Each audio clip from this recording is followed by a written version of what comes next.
Welcome to Elblag in eastern Poland. Today we'll follow the baker's path around the historic city center and learn about the legend of a young baker who saved the city.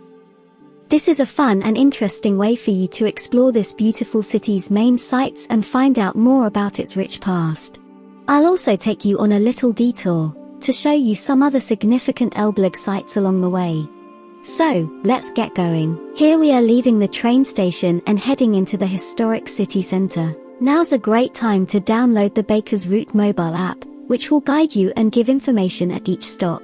En route to our start location, take a moment to stop by the monuments to the creators of independence. The central figure is Józef Pilsudski, who is seen as a father of the Second Polish Republic, which was re-established in 1918.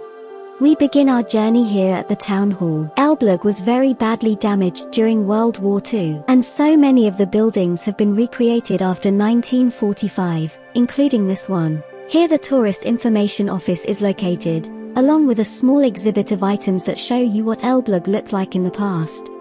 Back outside now, and we're walking up Stary Rynek to the next stop, the House of Kings. Now a Focus Hotel, this tenement house was originally built in 1599. It has had many significant guests including Russian Tsar Peter the Great, and the Prussian King, Frederick the Great. Let's continue on our way, and turn right along Garbury Street.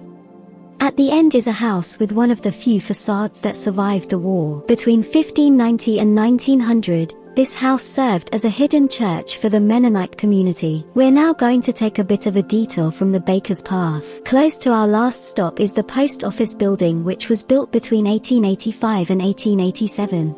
Now walking along Home Army Street you pass the T-34 tank monument. Produced in Poland after the Second World War, this tank served in the Elblag garrison until it was stood here in 1976.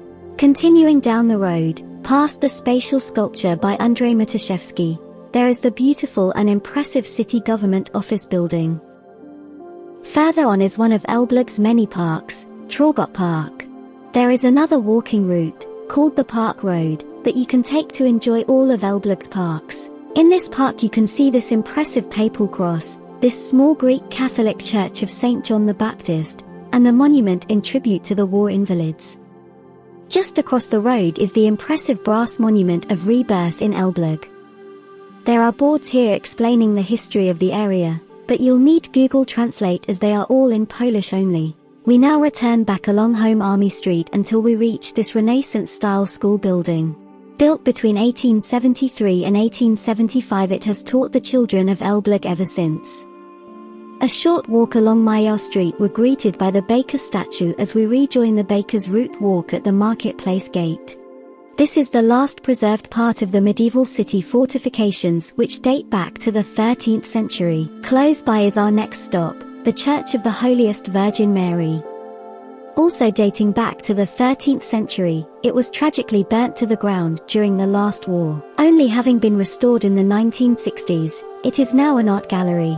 We're heading to the river now where the Baker welcomes us to our next stop, the Low Bridge. First mentioned in 1617, it was constructed in its current form in 1885. We'll cross this bridge to get to our next destination. The simple Church of the Good Shepherd was built in 1900 and features neo-Gothic decoration. A short walk along the river bank you'll pass these wooden sculptures depicting local legendary figures, before arriving at Special Pub. Outside the Baker greets us with a reminder of the trade that went on here, because the pub used to be a grain exchange. Built in 1790, it too was sadly destroyed in the last war. Today it has been rebuilt in the same style and serves great beer and food.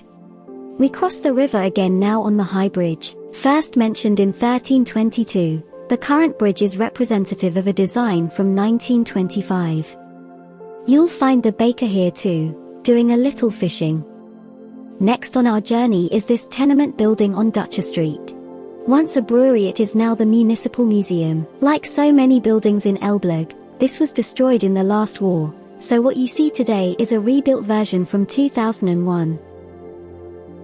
This former medieval hospital is our next stop. Its foundation goes back to 1242, but again was destroyed in 1945. It was rebuilt over many years from 1958 through to 1979, and today it is the city's library. The baker is here too, holding a book by the entrance steps. Around the corner we now approach the Archaeological and Historical Museum. This extensive collection is housed in what remains of the Teutonic castle complex which functioned here until 1454. Today it provides visitors with an extensive and immersive experience of the history of the city and surrounding area from the earliest settlers through its complete history. It's a fantastic museum, and you can spend a very long and enjoyable time here. We left the museum and headed to our next stop, another historic tenement house.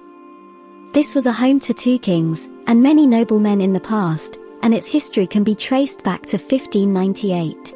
We're almost finished our route now, and so we make our way to our final destination through the church path. This narrow path was once much longer, but today offers a glimpse of the historic streets of Elblag. Greeting us at the other end of the path is an impressive sight of the Cathedral of St. Nicholas.